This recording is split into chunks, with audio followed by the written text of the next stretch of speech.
여러분 안녕하십니까? 여수 MBC 뉴스투데이입니다. 고흥군수 선거를 앞두고 이루어진 후보 지지 선언과 관련해 후보자들의 공방도 치열해지고 있습니다. 최근 전직 군의원 등이 송귀근 후보를 지지한 것을 두고 공영민 후보는 은퇴한 정치인들이 선거 때마다 이합집산의 행태를 보이고 있다며 송 후보가 군민들을 줄 세워 분열시키고 있다고 비판했습니다. 이에 대해 송귀근 후보는 논평을 통해 후보에 대한 의사표현은 민주주의에서 중요한 요소라며 자신을 지지하지 않는 군민들을 비난하는 공 후보의 태도에 우려를 표명했습니다. 순천시장 선거에 출마하는 후보자들을 대상으로 TV토론회가 개최됩니다. 순천시 선거방송토론위원회 주관으로 열리는 TV토론회는 오늘 오후 5시부터 여수 MBC 공개홀에서 생방송으로 진행되며 방송 후 인터넷과 모바일 서비스 등을 통해 다시 보기가 가능합니다.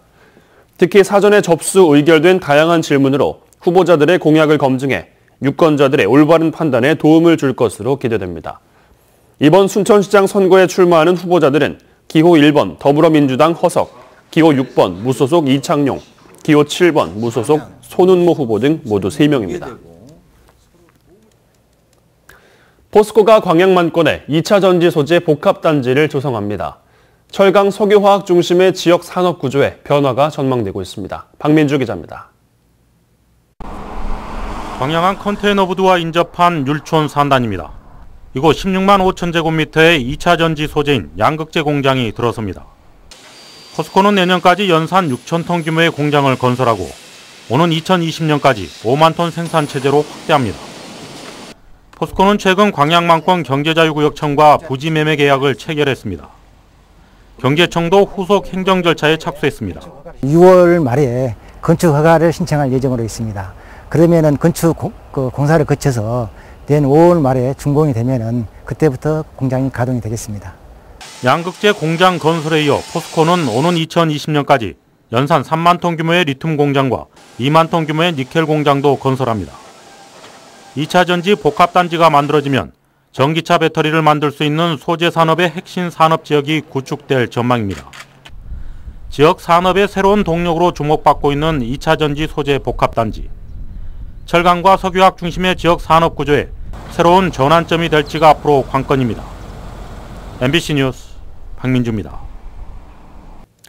전라남도가 이상 저온 피해를 입은 농작물의 정밀 피해 조사 기간을 오는 15일까지 연장하기로 했습니다.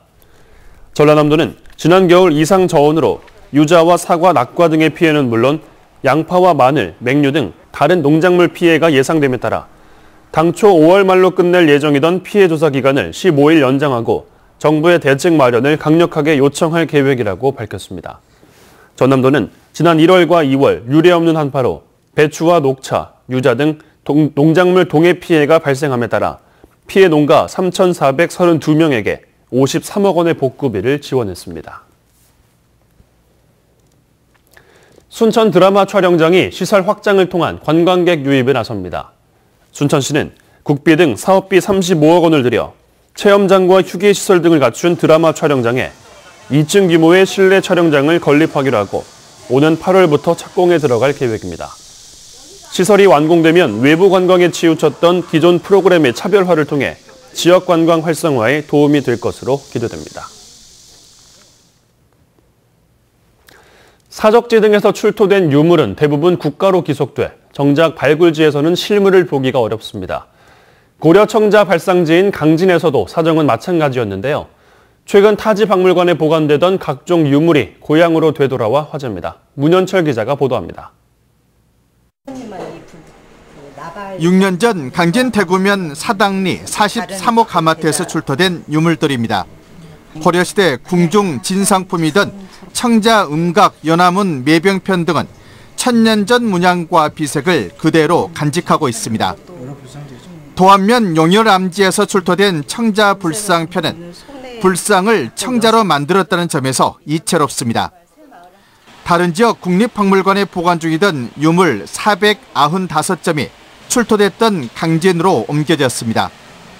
강진 고려청자 박물관이 국가귀속문화재 보관 관리 위임 기관으로 지정받으면서 문화재를 소장하고 전시할 수 있는 권리를 받은 겁니다. 저희가 이관해온 유물들은 발굴 문화재이기 때문에 완형이 없는 편입니다. 그래서 여러 관람객들의 이해도를 높이기 위해서 도면과 사진을 활용을 해서 저희가 전시를 할 계획이고요. 강진군은 다른 청자 가마터 유물을 비롯해 병영성과 올람사지에서 발굴 중인 유물도 국가규속 절차를 마무리하는 대로 이관받을 계획입니다. 국립중앙박물관에 소장된 신안선 유물들도 40여 년 만에 신안선이 있는 목포 국립해양문화재연구소에서 선보이고 있습니다.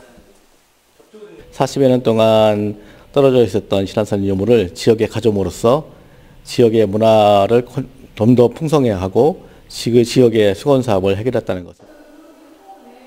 국내 최초로 유약을 입힌 통일신라시대 구림도기들이 출토된 지 30여 년 만에 영암 구림리에서 특별전을 열고 있습니다.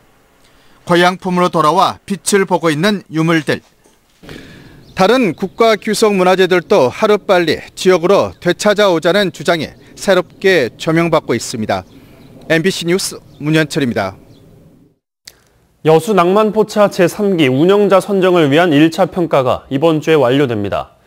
여수시는 오늘부터 사흘 동안 낭만포차 운영 신청자에 대한 1차 서류 평가를 진행한 뒤 오는 8일 2차 평가 대상자 36명을 발표합니다.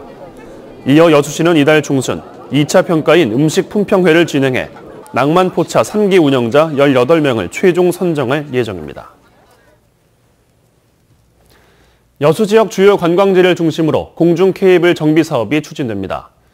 여수시는 올해 말까지 12억여 원의 예산을 들여 종포해양공원과 고소동 벽화골목 등 관광지 9곳을 대상으로 정비 사업을 진행한다고 밝혔습니다.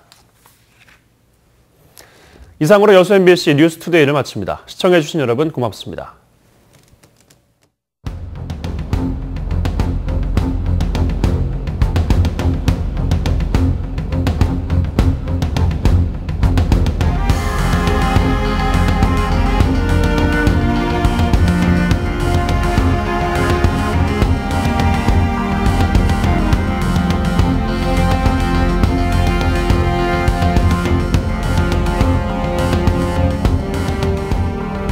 오늘도 덥기는 하겠지만 어제만큼 더위가 심하지는 않겠습니다. 서울의 낮 기온이 27도로 30.8도까지 올라서 올 들어 가장 높았던 어제보다 3도가량 떨어지겠고요. 남부지방 곳곳도 어제보다 2, 3도씩 기온이 떨어져 광주 28도, 경주는 31도로 예상됩니다. 내일까지는 구름이 끼는 가운데 내일은 제주도와 남해안 지방을 중심으로 비가 내리겠고요. 현충일인 모레는 다시 햇살이 비추면서 불볕더위가 찾아오겠습니다. 지금 전국 하늘에는 구름이 끼어 있고 울산 등 일부 지역에서는 초미세먼지 농도가 조금 높게 나타나고 있습니다. 오늘 오전까지 영향을 주겠고요. 낮 동안에는 자외선이 강하고 오존 농도도 짙어질 전망입니다. 이 시각 기온은 서울이 19.5도, 강릉 22도 등으로 대부분 지방에서 20도 안팎을 보이고 있고요. 한낮 기온은 서울이 27도, 강릉 29도, 대전 28도까지 오르겠습니다. 이번 주에도 대체로 맑은 날들이 계속되겠고 한낮 더위도 이어질 전망입니다. 날씨였습니다.